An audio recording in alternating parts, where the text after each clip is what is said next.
In a basement room beneath the dispensary building at the Pearl Harbor Naval Base, on the morning of the 28th of May 1942, a 42-year-old commander in a frayed bathrobe and red velvet slippers stood at a chalkboard and told the Commander-in-Chief of the United States Pacific Fleet that the entire Japanese combined fleet was about to attack Midway Island in approximately 5 days. His name was Joseph John Rochefort. He had not slept more than 4 hours a night in 8 months. He had not been above ground for any extended period of time in 11 weeks. His staff called him the Bear of the Basement. The fleet commander he was briefing, Admiral Nimitz, was the most senior officer in the United States Navy west of San Francisco. Rochefort was telling Nimitz, by his own subsequent account, the most consequential single piece of military intelligence the United States would produce in the entire Second World War. He was telling Nimitz that on the 3rd of June, a Japanese diversionary force of 2 carriers and 6 destroyers would appear off the Aleutian Islands and bombard Dutch Harbor. He was telling Nimitz that on the 4th of June, the main Japanese striking force, 4 fleet carriers, 2 battleships, 3 cruisers, 12 destroyers and 17 submarines, commanded by Vice Admiral Chuchi Nagumo, would arrive 200 miles northwest of Midway and launch a dawn airstrike against the atoll. He was telling Nimitz that the Japanese plan was to draw the American carriers, Enterprise, Hornet, Yorktown, into a trap behind the Midway attack, sink them in a follow-up surface action, and then proceed to occupy Midway as a forward base for the final assault on Hawaii. He was telling Nimitz that if the American carriers, instead of being drawn in, were positioned in advance, undetected 200 miles northeast of Midway, they could ambush the Japanese carrier force from a flank Nagumo would not be watching, and could potentially destroy the Japanese carrier striking force in a single morning. He had, by his estimate, a 90% confidence in the dates. He had, by his estimate, a 95% confidence in the targets. He had been called in front of his colleagues at the Office of Naval Communications in Washington the previous week, accused of fabricating the entire intelligence picture. He had been told by the Director of Naval Intelligence that his interpretation was professionally indefensible. He was about to be proved exactly right. This is the story of how a sleep-deprived Catholic mystic in a bathrobe in a basement under Pearl Harbor broke the most secret operational code of the Imperial Japanese Navy, and why almost nobody in Washington wanted to believe him. He was not, by background, anyone's idea of a master cryptographer. He had been born in Dayton, Ohio, in 1898. He had not gone to college. He had enlisted in the United States Navy as a seaman in 1918, 3 months before the armistice of the First World War. He had been a mediocre seaman. He had been a slightly above-average ensign. In 1925, by an accident of administrative assignment that he would later describe as the luckiest day of his career, he had been posted as a cipher officer to the staff of the Director of Naval Communications in Washington. His commanding officer, Lieutenant Lawrence Safford, had been the United States Navy's first cryptanalyst. Safford had taken him aside and asked him whether he had any background in mathematics, foreign languages, or pattern recognition. Rochefort had said no to all 3. Safford had given him a stack of intercepted Japanese diplomatic cables and a textbook on Japanese language structure, and had locked him in a small office overnight. By the next morning, Rochefort, by Safford's own subsequent testimony, had taught himself enough basic Japanese to identify the structure of the cables and had broken, by hand, the first simple cipher group of the diplomatic code. He had a memory that did not forget.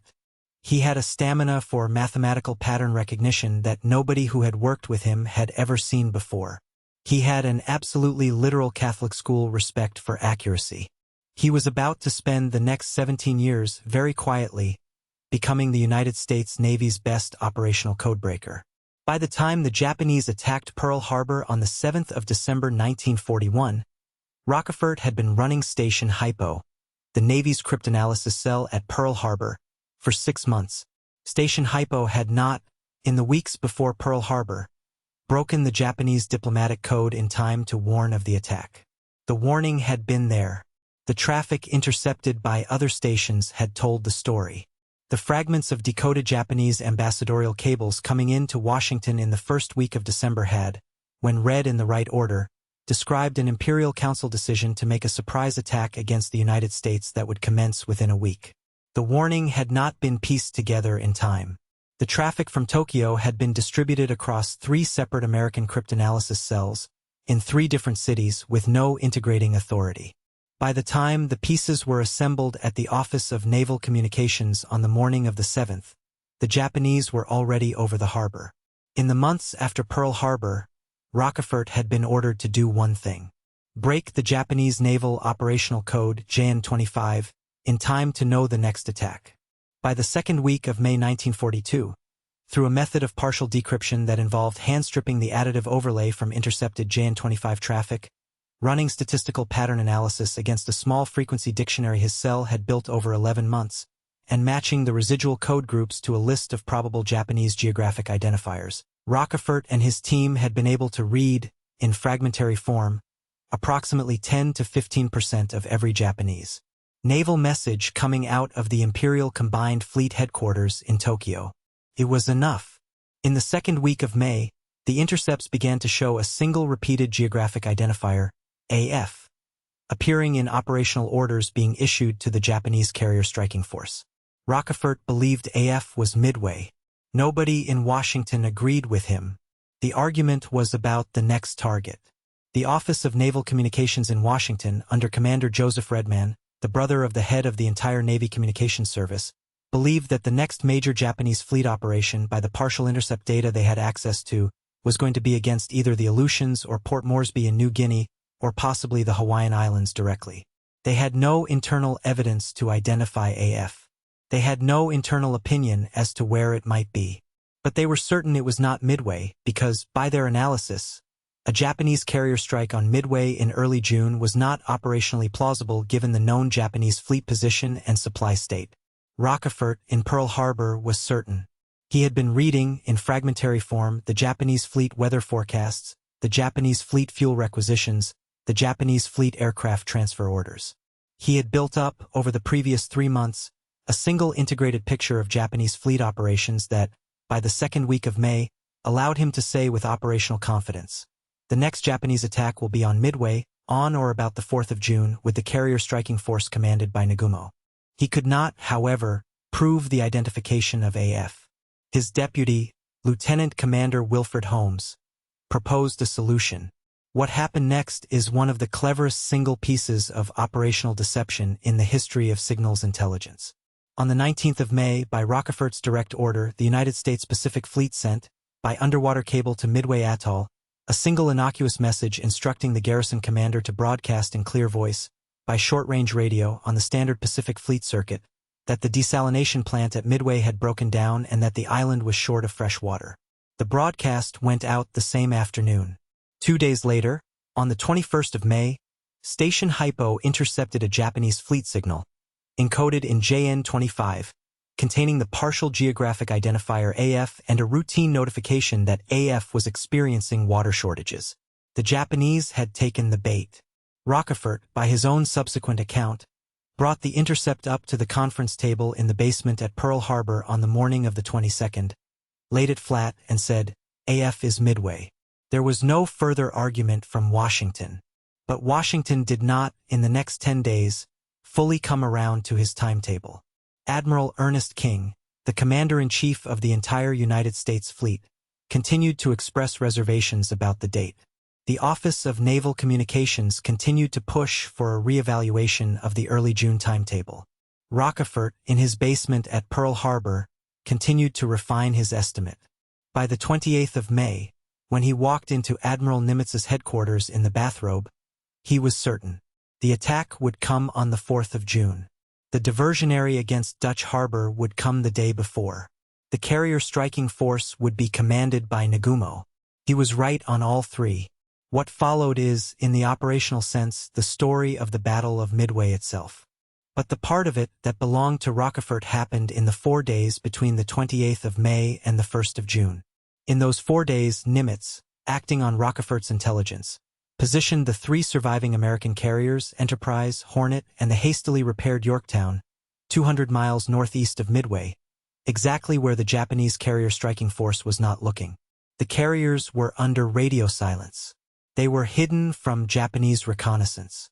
They were precisely on the flank that the Japanese plan had assumed would be empty.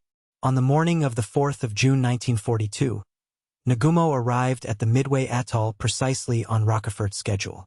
By the evening of the 4th, 3 of his 4 carriers, Akagi, Kaga, Soryu, were burning hulks. By the morning of the 5th, the 4th carrier, Hiryu, had been located and destroyed by a follow-up American strike. By the 7th, the Imperial Japanese Navy's carrier striking force had ceased, as an organized defensive instrument, to exist. The Pacific War, in the operational sense, was won at Midway. It was won because 3 American carriers had ambushed 4 Japanese carriers from a flank Nagumo had not been watching. They had been on that flank because Admiral Nimitz had put them there. He had put them there because Joseph Rochefort had walked into his office in a bathrobe 10 days earlier and told him with 95% confidence what was about to happen. Washington, in the months after Midway, did not credit Rochefort. The recommendation for a Distinguished Service Medal, submitted by Nimitz in writing on the 18th of June 1942, was blocked, in the Office of Naval Communications, by Commander Joseph Redman. Redman had been wrong about AF.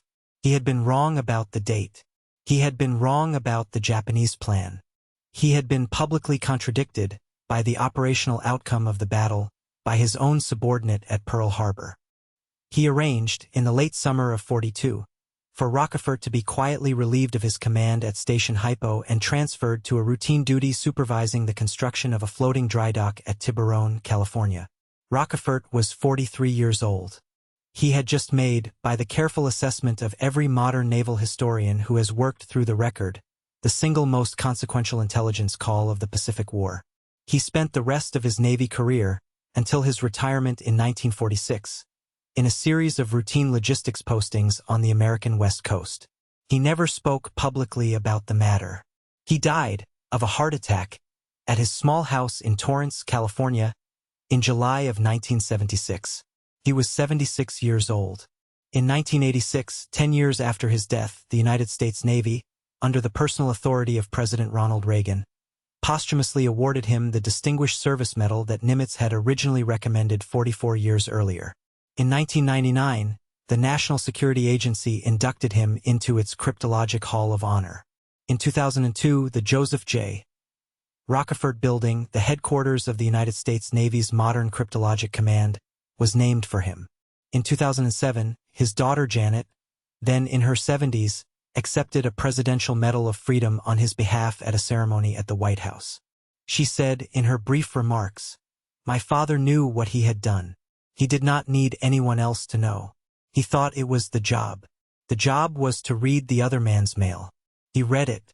If this story stayed with you, there are other men and women like Joe Rochefort whose name's history almost lost. Every week another one comes back on the Untold front. Subscribe and follow."